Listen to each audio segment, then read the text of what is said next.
all of Unit 10 has to do with what is called functions, and functions are, we'll define it in a second, but functions are like equations. Some equations are functions, but functions are all equations, but not all equations are functions. Okay, and I'll tell you kind of what that means in a second. 10.1, we're just going to determine if a relation is a function and identify the domain and range. A relation is two things that go together. So x and y, that's a relation. They go together. You know how you always listed x comma y? They're a relation, they go together. Okay, or an equation. So, what is a function? A function is a relation, again, so two things that go together, that assigns each value in the domain exactly one value in the range. You guys should have heard the terms domain and range before, right? No. No? Not in 6th grade? Sounds familiar. It should sound familiar at least. Maybe you don't remember what they mean. Okay, so what is domain and range? Domain is the set of the first coordinates, so it's all the x coordinates.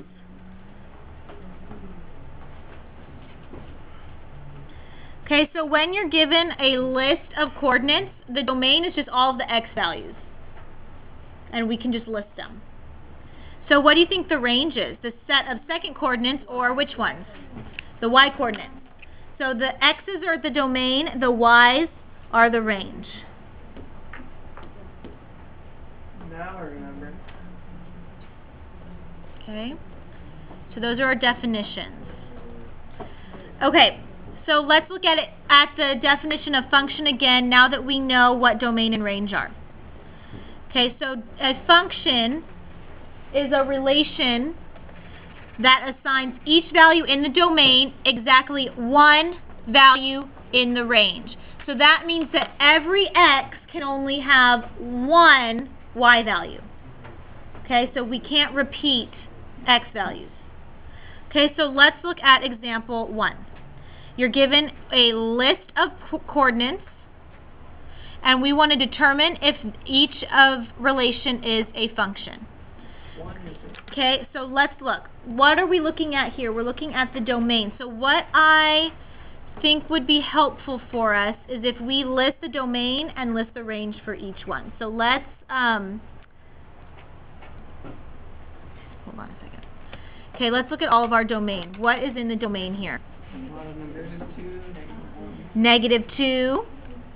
What else? -1, 0, 1. -2, -1 is in there, 0 is in there, 1 is in there, and 2 is in there. So we just have to list them all. It's a curly bracket. So we draw curly brackets when we're talking about a set, which is just a list of numbers that go together. So you draw the curly brackets. So it's the domain is just the x values. Now let's look at it. Is any part number in a domain repeated at all? No. We have a -1 and a 1, but they're not the same, right? So does each domain value have only one y value? Yes. So is this a function? Yes. Okay, let's do an example of what's not a function, and then we'll see the difference. If it's not a function, we have to turn it into a function. You can't turn it into a function. Wait, hold on. Hold on. Look at number 2. Okay, let's look at number 2. What's in the domain here? 1, 3, 1, 6. Domains are x. So x is the domain. So in my domain, I have 1, 3, 1, 6. Do you guys see any repeats here? Yeah, 1. Look at what it's saying. This is telling me that on my graph, I have the point 1, 4, right? But I also have the point 1, -2. Is that possible in a function? No. So is this a function? No. So we can't have domain values. What they're telling us here is that the x value 1 equals 4 sometimes, and sometimes it equals -2. It can only equal one number. So it's the x values. Okay. Example 3. Okay, this one is given to you in a little bit different form, but it's the same idea. Is it a function, yes or no? Yes. Okay, let's look at it. X, I have 0, 1, 2, 3, nothing repeats, right? So each x value has only one y value to it. So it is a function, yes. Yeah, you are just checking to see that each x value only has one y value. In example 2, the x value 1 has two y values, so it's not a function. We can also check if something is a function from its graph. And we are going to use what is called the vertical line test. What I want you to do is put stars, exclamation point, I don't know, something next to vertical line test because this is important. Okay? So let me read it to you. We are checking, now in this case, they're going to give us a problem with the graph, a picture of the graph, and we have to say whether it's a function or not. In order to do that, we use the vertical line test. The vertical line test says, if any vertical line passes through more than one point on the graph, then it is not a function. So a vertical line going up or down or side to side? Up and down. So if we take a vertical line and pass it through the entire graph, and it ever touches more than one point at a time, it is not a function. I like to use my pencil. I will show you what I mean on example 4. So example 4, they give me a graph, and I just have to answer yes or no, is it a function? So I'm going to use the vertical line test always. Okay, if they give you a graph and you just want yes or no, is it a function, you use the vertical line test. Vertical line is going up and down, so what I do is I actually physically take my pencil and place it as a vertical line on the graph, and then I just pass it through. Does it ever touch the graph more than one time? We're looking at the line, just the line. Okay, let's look at it. It touches once, but does it ever touch more than once? It's only ever touching once. So it is a function. Only if the line passes through the y. I'll show you. If it is, yeah. Okay, so how could it ever touch twice? Look at the one right next to it. If I take my pencil and pass it through, and I want everybody to do this right now, vertical line, is there ever a point where it's touching more than once? Yeah, what about right where my pencil is right now? How many times is it touching? 1, 2, 3 times. So we just look to see where it crosses the y. So, is it a function? No. So let's look at example 5. We do not need to connect the dots. This is just a graph where, a relation where we were only given 3 points and we plot them. We're still going to use the vertical line test. As I pass through, here, is it touching the dot more than once? No. Keep going, keep going, keep going, keep going. Is it touching more than one here? Yes. So is it a function? No. Fails the vertical line test, so no. So is that all we have to do? For right now, all you have to do is write yes or no. Well, I know. What I mean, about like, that? play It chicken. touches every single time, doesn't it? They're just dots because it's just 3 points. They just give you 3 points. Okay, what about the next one? No. Function or no? Yes. Wait. Yeah. Yeah. No. No. No. Yes. No. How many say yes? How many say no?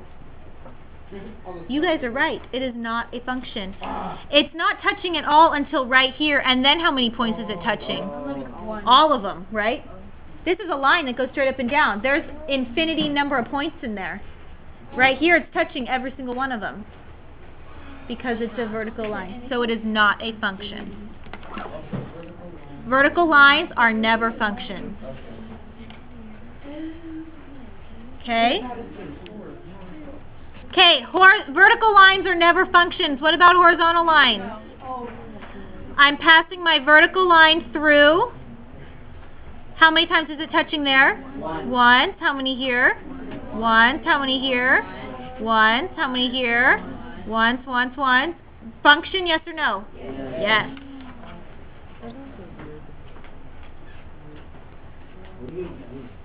Okay. So don't make the mistake of counting the axes, because the axis does not count, okay? We're just looking at the picture of the graph. What about the next one? No. Okay, how many times is it touching? Once. How many here? Once. How many here? Once. How many here? Once. Function? Yes.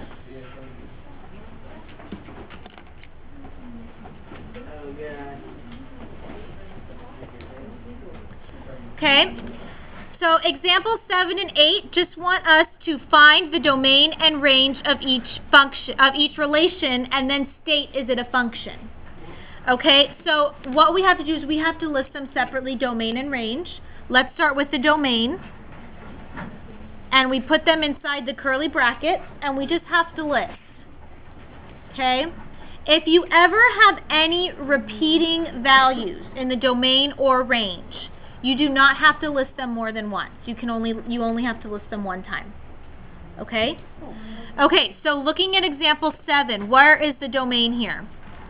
6, 5, 1, and 5. But I already listed it, so do I have to list it again? No. So we can leave it like that. What is the range?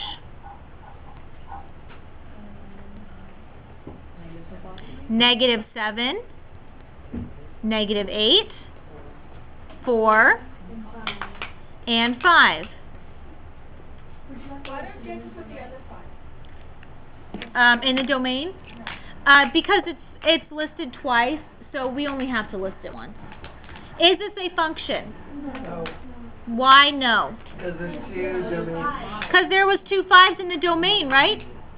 And then let's look at here. When I list the domain and range, are there the same number of domain as range? No. No. Is there more domain than range? No, but there's less, right? We can never have less domain values than range values. So if you list the domain and it's less than how many are in the range, it's not a function. Isn't that only because you didn't write the 5? Correct, because it was a repeat. So you don't have to. So for example 8, Macy, will you tell me what the domain is? 4, 1, 0, 1, and 4, but we don't have to write it, right? You don't have to write 1. Oh yeah, we don't have to write this one either. So here, let me rewrite it. So it's just 0. So the domain is 4, 1, and 0, right? There's 2 4s and there's 2 1s. So we don't have to write the repeats. So my hypothesis, already seeing that there's repeats, is it a function, yes or no? No, let's double check. Here's the range.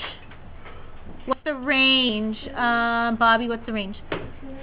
2, 1, 0, -1, -2. Good.